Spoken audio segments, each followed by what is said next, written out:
One of the things that jumps out on me is this little button here. I feel like I hit this button and maybe a jetpack comes on my back and I take off flying through the crowd. But I don't think that's what that is. That's right. Yeah, complete innovation. Right. No, this is a kill switch. How you guys doing? Corey Tucker. You know what channel this is. Thank you for stopping by. And today we have a very, very special guest. He goes by the name of Lance Cruey. of Cruey Guitars. So today it's all about finding your bliss. And we're going to talk about finding Lance's bliss. Roll the intro. It says Corey. But Corey can't. Yeah. Is this thing on?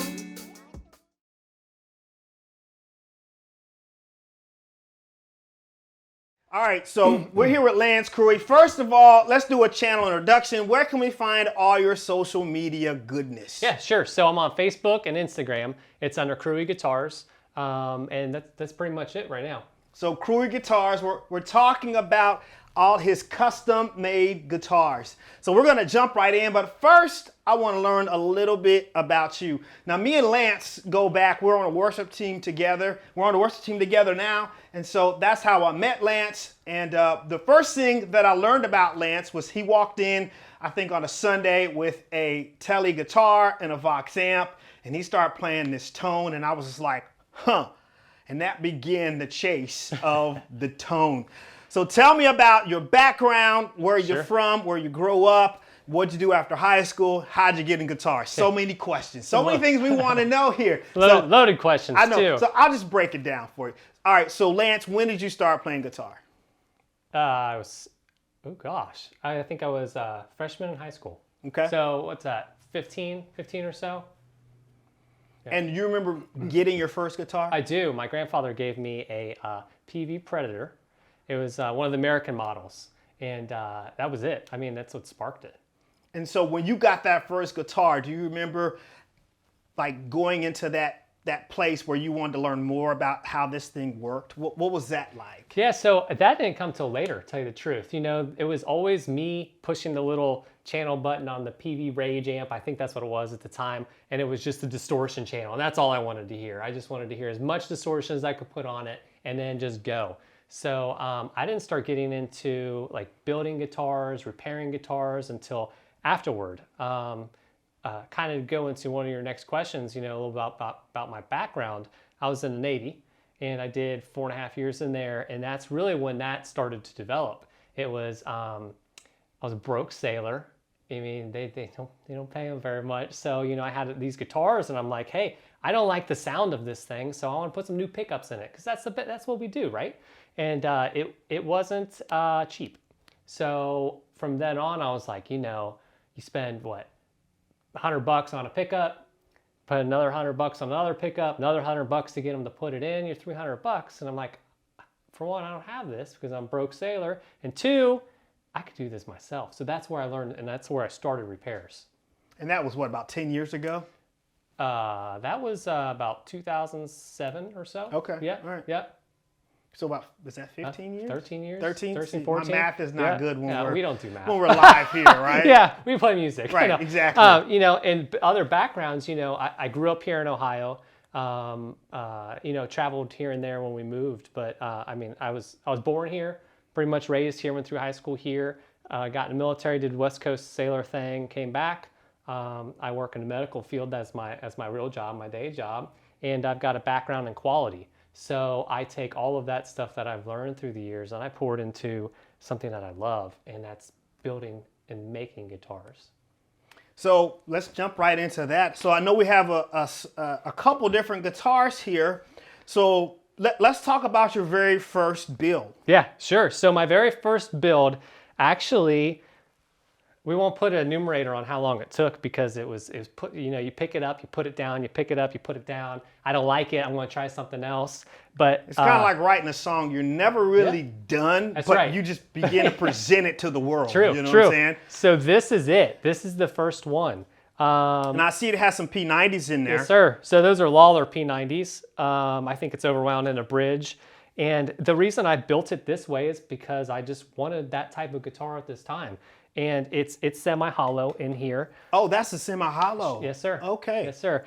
So front and back, you know, I learned a lot from the first build. You always do. And, you know, maybe one of these days, this will be one of those that are worth thousands and thousands of dollars. But go ahead.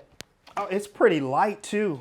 It is. I mean, But so, you know, I learned a lot from this. So it's got a chunky neck on it. Yeah. I went 50 style neck on it, but a 50 style neck on a semi-hollow body isn't always the greatest combination because you get to neck dive. But, you know, what I learned from this were, you know, this has got like an old lacquer finish on it. The whole thing's got lacquer finish. I mean, I love that. That looks really cool. Thank you. Thank you. Yep. And then you got that piece there. Sure do.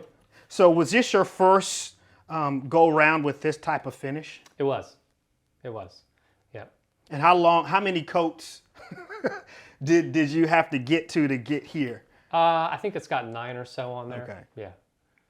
But you know, you lay a bunch down, you sand it back until it starts looking good, then you put some more on it. So like this type of finish is not my favorite personally, but I mean, it's a labor of love. So there's other finishes out there now that you can lay as much down as you need to, then go back and do your detail work. Well, let's hear a little bit of it. Okay, sure.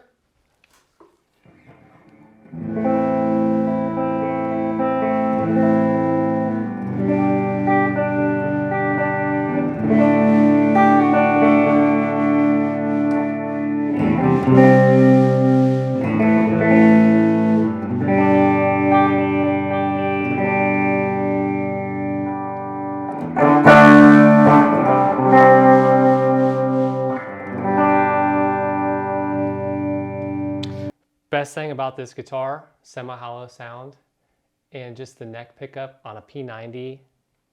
You know, we talk about that telly going through that Vox. You know, sometimes you just know something's got it. Well, I always love a semi-hollow body guitar. I think it sounds delicious. And so the other design element that you decided against was, you know, on semi-hollow bodies, you typically see it like a, you know, a cutaway there. What made you not put that there? I don't know. I just liked that it didn't have it. Yeah. It was just different. It was unique. And I mean, you'll see that with how I build guitars. It's about uniqueness. It's about creativity. It's about art. Like, you know, and everything's possible. So wanted to try a semi-hollow without an F-hole. So let's talk about that. You know, when you're customizing a guitar for someone, you know, how do you come around finding out exactly what that client or that customer wants and then making sure that you're delivering that to them? Well, we're going to have a conversation. We're going to talk about it. So my goal, and even if it's a guitar build for myself, is to build it exactly how I envision it. So my goal as a builder is to build it exactly as you envision it. Hey, Lance, I got this idea. I got this crazy idea. Well, let me hear it and let's talk about it. And then how do we take that vision and incorporate it and make it in the best instrument that you can have? Because my goal is it's going to be the best one that you got. That's good. I like that. That's important. Now, what do you think? You know, there's a lot of manufacturers, Gibson, Fender, you know, PRS.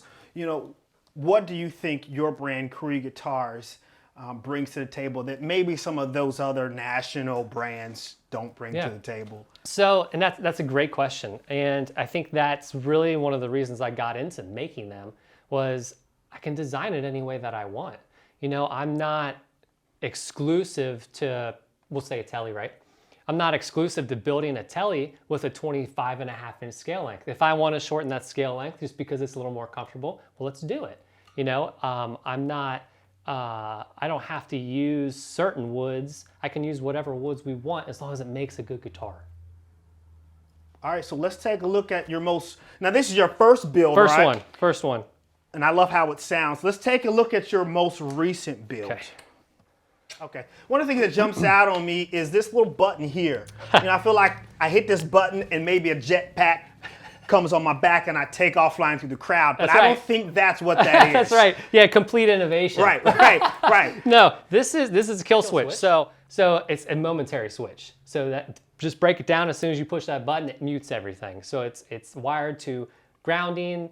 And so you hit it, tap it. So you can do staccato things. Buckethead's one of my guitar heroes. So he's got Type 2 kill switches on his guitar. Two? So, yeah. Really? Oh yeah, he's got one Interesting. up here, he's got one down Oh, here. just where his finger is at.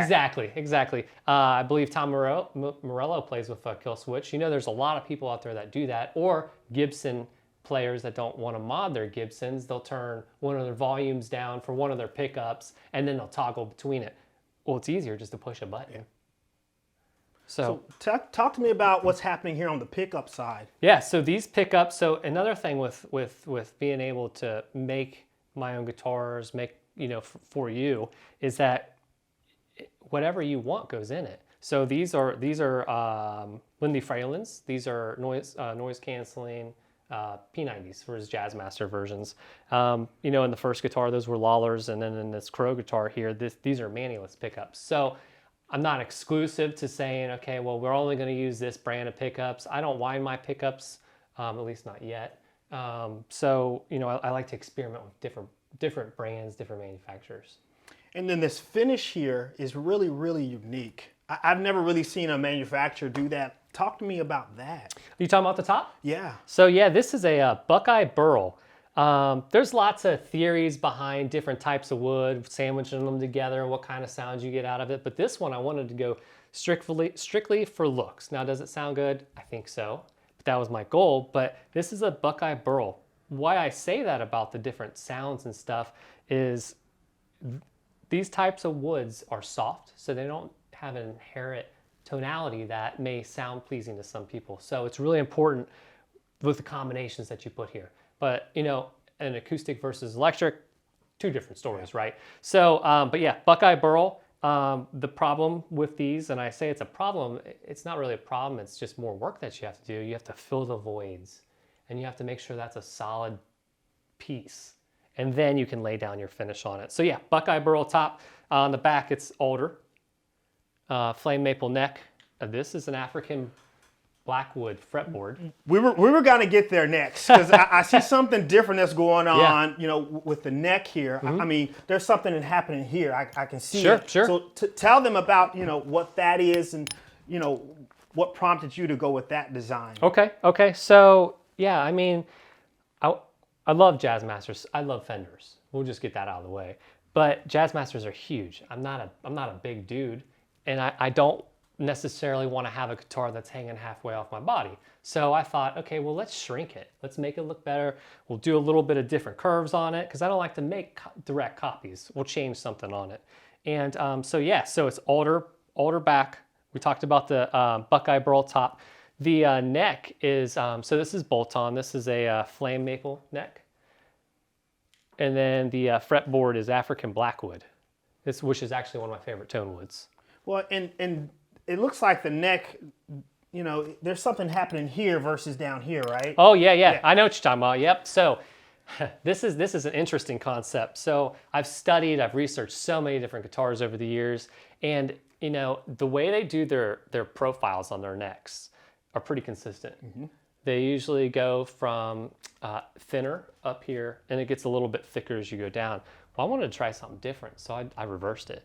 So I can't remember the exact millimeters, but I want to say it's probably like 22 millimeters up here, and then it slims down to 19 millimeters down around the 12th neck, which gets around to the Ibanez wizard neck kind of territory, thin down there. But what I found is, when you're chording a guitar, you've got some meat there. But when you play up here, especially when you get some of these bolt-on necks, just depending on how this is, you want that a little bit thinner because you can get your hand wherever you need it to go. So that's the design idea behind this. And you can customize that for whatever player wants, Sure. right? Yep. And I think that's the beauty of working with a custom guitar builder. Correct. And I may be a little bit biased, but I think the boutique makers are really making a strong, not a comeback, but their presence is super strong now. And why? It's because you can get that. Are you going to pay a premium price tag? Yeah, absolutely. But you're getting what you're paying for, 100%. But it's going to be exactly how you want it. And that makes a difference. If you're a performer, that makes a difference being comfortable on your instrument. There have been times where I picked up one of my guitars that I wasn't as comfortable with, and the whole show was a wash because I wasn't comfortable, right? Yep. You know, even on guitars that I'm used to playing, sometimes for whatever reason, I'm just not comfortable that day, right? Yep, exactly. So I think that is a very important distinction, because it can really take your career, your playing to that next level if you're super comfortable with your guitar. Here's the thing. So like I've got several Fenders, in my collection, but I've only got 4 guitars that were built by another manufacturer in my collection. Now I've had I've had a lot. I've gone through them all. I've tried them all. There was always something missing. But the reason I say that is because I feel that my guitars are so good now that I don't need those other guitars. And they're kind of on the line of, well, do I really keep them? Because I don't gravitate towards them anymore. I gravitate towards what I feel is best. And truthfully, it's what I build. And that's what you want to give to your customers, Absolutely. Right? And that's really cool. I really respect that and appreciate that. So I'm dying to hear this thing. So let's hear it. And yeah, so this one's really built to where I wanted it to be a workhorse. I wanted it to do everything. So we talked about the worship music. You can cover whole different genres just in worship music. It can be sweet, soft, and ambient to, you could have a solo and you just need as much gain as you can possibly find in that. So this covers everything. So I'll give you a little taste of some of that. Give us a taste of that, then show us the magic jetpack button. You got it.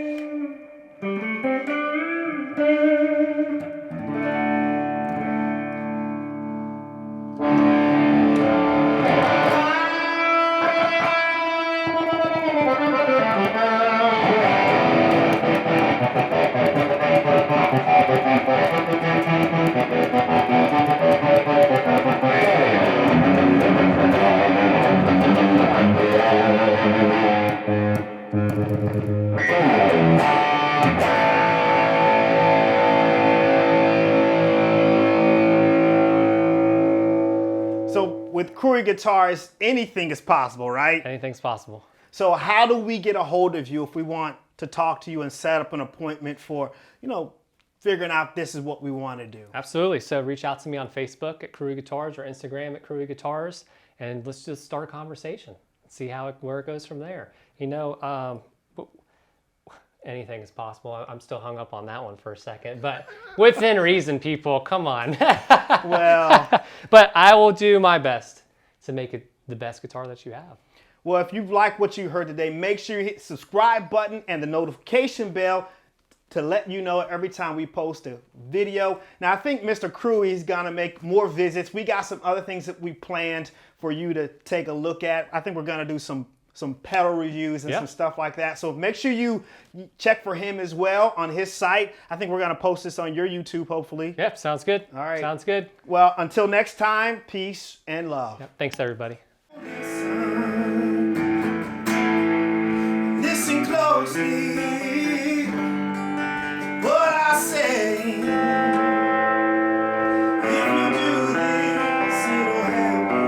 Oh,